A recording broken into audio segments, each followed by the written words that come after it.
right, so welcome to March. Welcome to Monday. Let's hop on to Buzz and see what we have this week. We have a program this week because last week we didn't. We do it every other week. We have a program at least. And so since last week was not, I know we will this week. Let's go to our grade screen where you should always start each time when you log on to Buzz each day. Oh, where'd it go? Grade screen. So look at our grade screen. We should be done with 5.01. That was due yesterday. And everything's turned in before that. So we have 5.02 decoding ASCII. We're going to look at another number system. We're going to look at the ASCII number system today and how to decode ASCII. So pay attention to this because every year I have people that do it wrong. But it's right here in our lesson. They give us some nice sample programs to help us. Decoding codes. So every time you hit a key on your keyboard or you type a text message, something magical happens. You don't see it, but it does. Before the characters you typed appear on the screen, there's lots of things that happen in the background.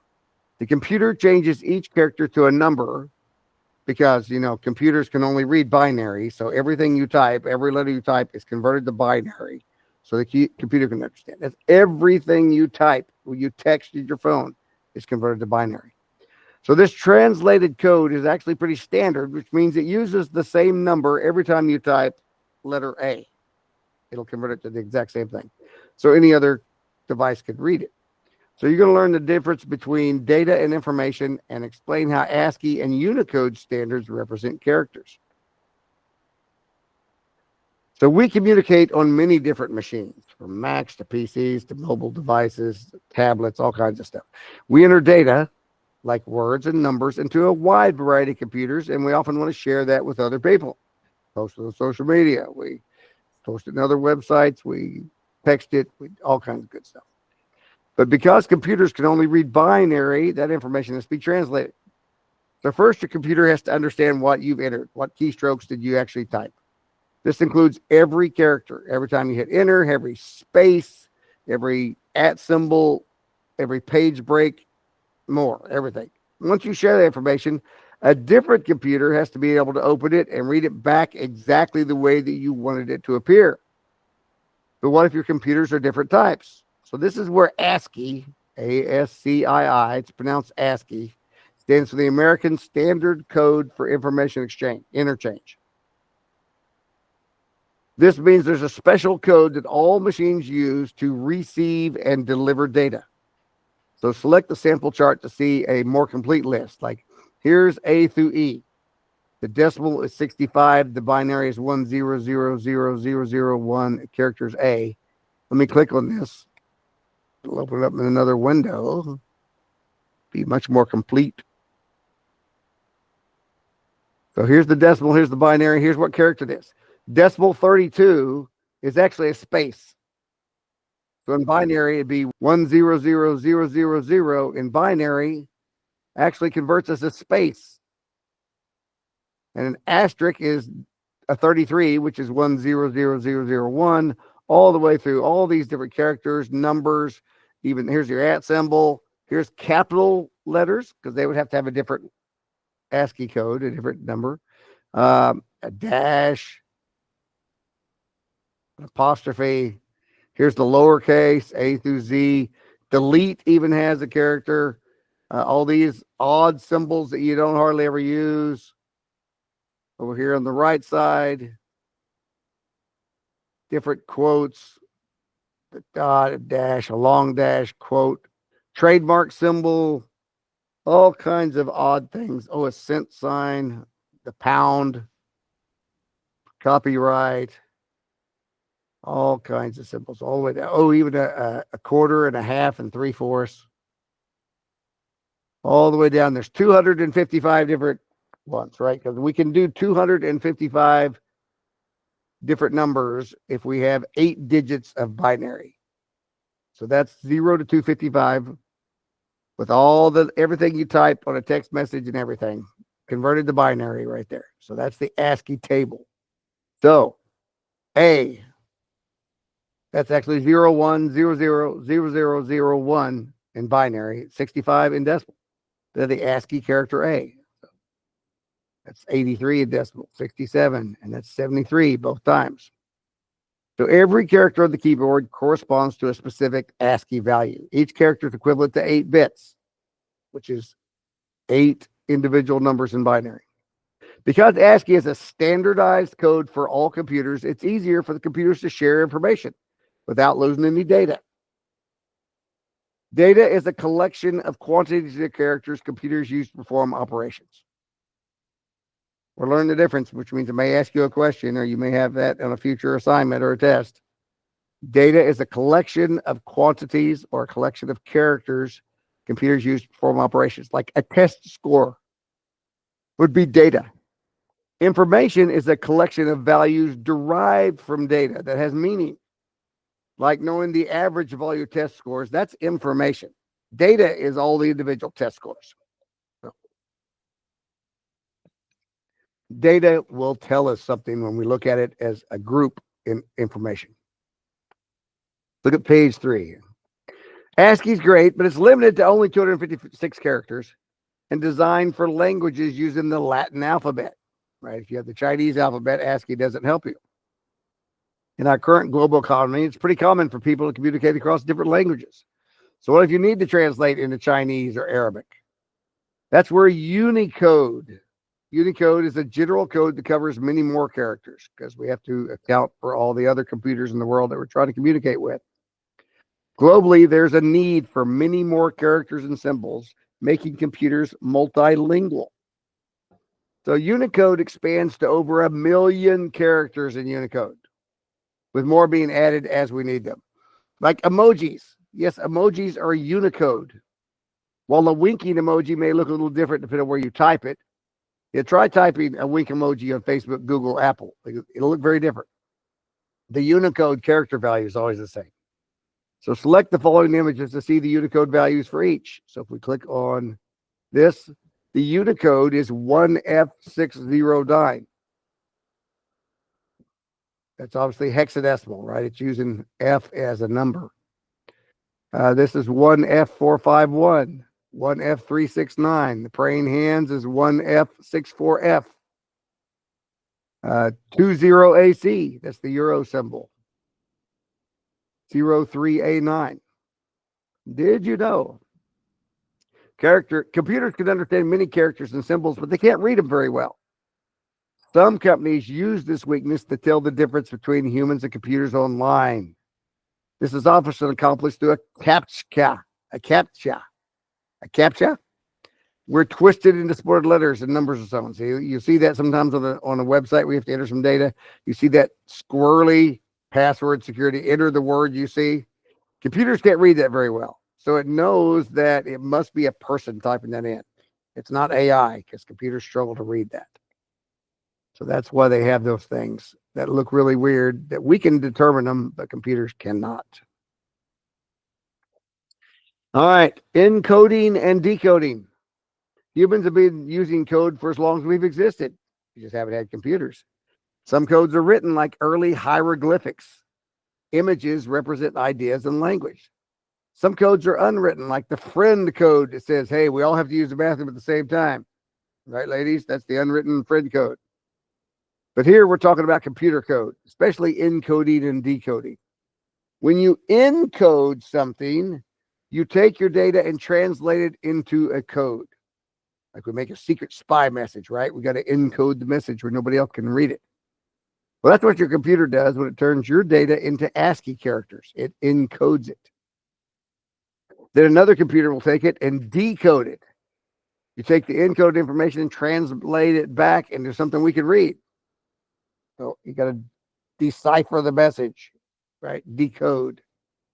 So encoding and decoding have played a huge part in human communication. Early aviation and radio used Morse code, right? You had to encode your message into Morse and then decode it back into words. During the World Wars, systems were encoded to prevent enemies from intercepting communications.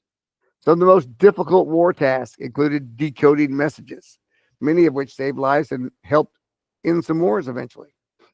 So Alan Turing, very famous in computers. He lived from 1912, died pretty young at 1954.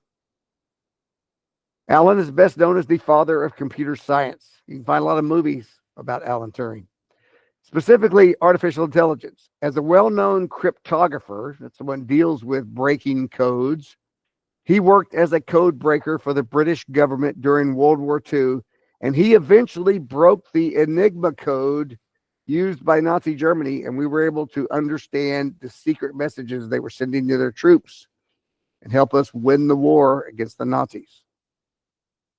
So let's take a look at how this works. Press any key to see what happens when it translates to ASCII. All right, so if we're typing an A, it's a 65. And a space, this is 32. We're 7, 55. F3 is the F's don't have it. Let's try shifting. They were doing 96 when it shifted. Oh, I guess I can't do the shift at the same time. Let's see, 90. So this has all the ASCII of your keyboard right there. Yeah, I don't think it's gonna. Can't hold the shift down at the same time. All right, next screen. Select translate to see the following message decoded. So here is a message that has been encoded. This is something like you're going to do with your program. You're going to take a message and you're going to encode it to where it prints out this. And then you're going to take this message and you're going to decode it where it's words. So what does this say?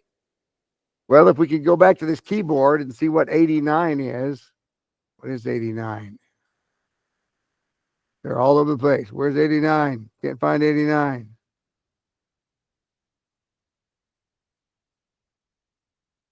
Oh, there's 89. It starts with a Y.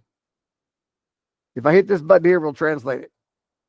You could use an eraser on the drafting table or a sledgehammer on the construction site. Quote by Franklin Lloyd Wright. That's what all of this says. It's just encoded to ASCII. Which of the following quotations matches the code you see here? Use the ASCII chart to decode this message on your own. Starts with 73. If we know what 73 is, that'll tell us which one it is, because it starts with a Y, it starts with a U, or it starts with an I. So let's click on the ASCII chart. Go back to that. Where's 73?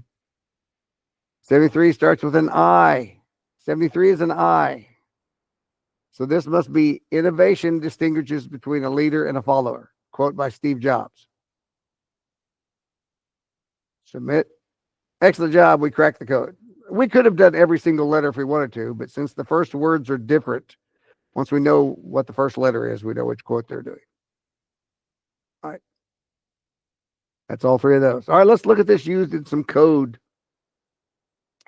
Yep, you guessed it. Python has an easy way to handle all this for you. If you ever need to convert data to or from ASCII, Python's got your back. So to encode, to make it letters into ASCII, use the CHR, short for character function. To decode, we're going to use the ORD, short for ordinal function. So here's how it works. Define main, print character 65. That's going to print it as an ASCII. Print ordinal A. Or is that backwards? Actually prints it as an A. Let's see. Let's follow the instructions. Okay, so ASCII code. Here is actual alphabet, ASCII, but we want to print it as a character, as an ASCII character. Let's run the program. First, it prints the 6 different ASCII characters. And then look, we took those ASCII characters, 65, 83, print these as letters. A-S-C-I, exclamation point. So this is what your program is going to do. You're going to use the ORD command to print ASCII, and then you're going to use the CHR command to convert ASCII back to letters. So you need to learn how to use these ORD and CHR functions. All right, let's look at the second example. I need 3, and then look, we're using a ASCII character of feet of fabric for this project. It is 85. Here's an ASCII character and cloudy today. Here's an ASCII character plus C plus this ASCII character is mote lamas. I don't know how to say that. Solve 3 and then an ASCII character plus 4 plus another ASCII character plus this. In London, gas cost ASCII character 115 per liter. All right, let's run this, see what it looks like. Oh, look, 3.5 feet. We use the ASCII character for a half. It is 85 degrees. There's the degree symbol. And here's one of those upside down question marks. Here's the little O with the little tick mark on top of it to print, another language. Solve 3 squared plus 4 squared. Look, that's the 2 that is uppercase, up as a 2 as a squared. And London cost, gas cost, there's the pound symbol, $1.15 per pound per liter. So that's using those ASCII characters to be able to make other characters besides what's on our keyboard. Pretty handy. Okay. Oh, this is perfect because this is exactly how you need to start your program that you're going to write this week. Here's a message. Well, this isn't exactly it. This is how you uncode your message. Here's the message. Here's a list. Remember, we've already learned how to make lists. You put it in brackets. If it's numbers, you just put commas between them. You don't have to put it in quotes. Here's a message. And then here's the new message. We don't know what it is. We've created a blank new message. And we're using a loop, which is great because we don't know how long this is. We don't care how long the list is. 4M in message. And it's going to add to this new message, one at a time, the characters from this list. 4M in message. So it's going to start with the first one, 84. It's going to convert it to a character and put it in here. And then it's going to do 104, and same thing, add it. 101, add it. 32, add it. And then we're going to print what the message is. Right now, we can't read it. It's an ASCII. It would take us a while to decode that. But this is exactly how Python can decode it. Let's print it and see what this whole long message says. Run program. The safes combo is 9524. Nice. You can send an ASCII coded message to someone to let them know how to get into the safe. 9524. So this must be a T. This must be an H. This must be an E. And this must be a space. 32 is a space because we printed a space between the and safes. So we see another 32 down here because we print another space between safes and combo. So we should see a 32 there and there 2 more times. All right, let's go the other way. Slides 3 and slides 4 will both help you write your program this week. Message equal. Oh, this is what you have to do. You got to come up with a message. You got to come up with a quote. You got to come up with something you want to say. In this one, message treasure map hidden behind painting. That's the message we have. And then we're going to convert it to a coded message in ASCII. So we create an empty list. Empty list. Use a loop for M in message. And we're going to use the append command. Remember, that adds to the list. And it's going to go through our message one character at a time. Treasure, TREASURE space M. And it's going to convert those to ASCII and add them to our coded message. And then we're going to print those one at a time. Let's run it. Print C, comma. We told it to put a space between them. Put them all in one line here. 84, 114, 101, 97, 115, 117. So this, we've converted it all to this list. And then we printed our list right here. This says treasure map hidden behind painting. Period. The last one's a period. 46 is because that's part of our message.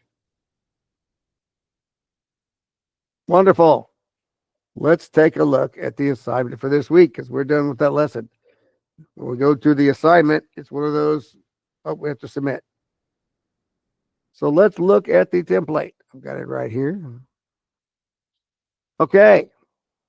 Assignment has 3 parts. Well, actually it has 2 parts. I changed it. I took out part 2. I should change it to 2 parts.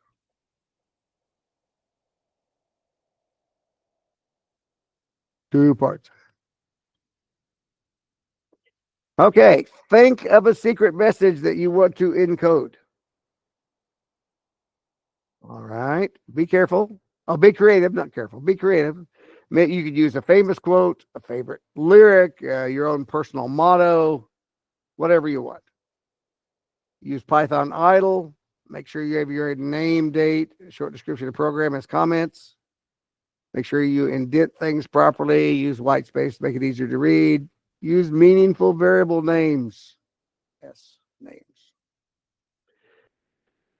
Using the ORD and CHR functions, you're going to both encode and decode the message.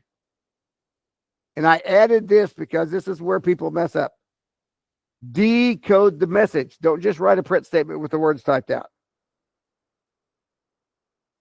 Because you're going to take the message as words and encode it, and you're going to print what the encoded message is. And then you're supposed to use that encoded message to decode it and print what the message is. Don't just say the message is blah, blah, blah, and you print it out. No. These are optional. This is not required, but you can add this if you want to. Ask the user to guess the message before revealing it. Display the encoded message in binary or add 2 to the number. You can do something else. But when you got to decode it, remember to reverse that. So this is all optional. You don't have to do any of this.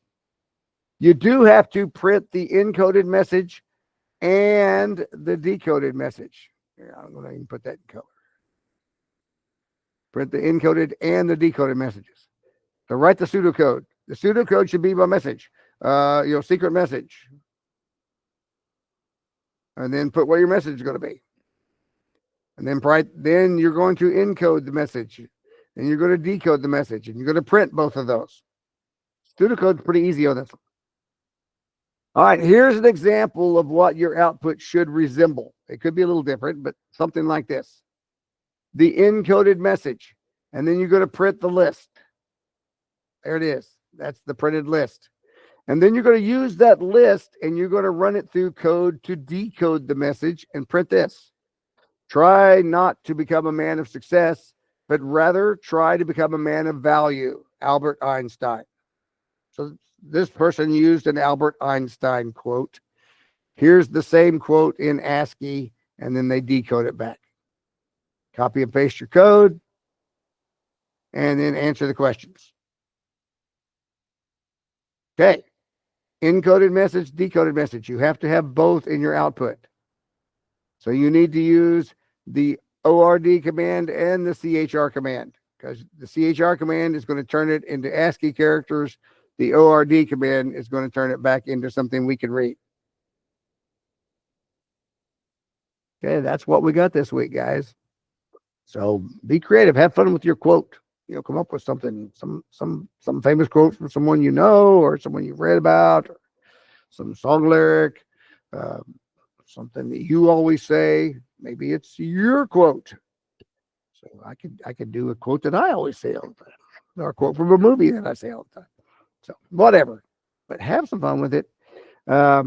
Make sure you go through that sample program, because that shows you on those last 2 slides of our sample program how to encode messages and how to decode messages, which means you need to use a loop and you need to use a list to save your encoded message.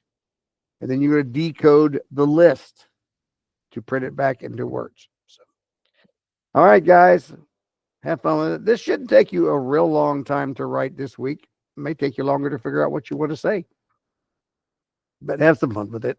I'll let you go get started on it. I'll have cybersecurity coming in here shortly, so I'll give you time to go and get started. And we'll, this is an A day.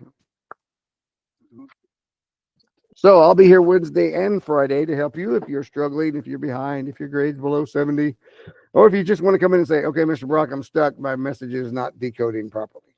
Come on in Wednesday and Friday. I'll help you. So, all right, guys, have a great week. See you later.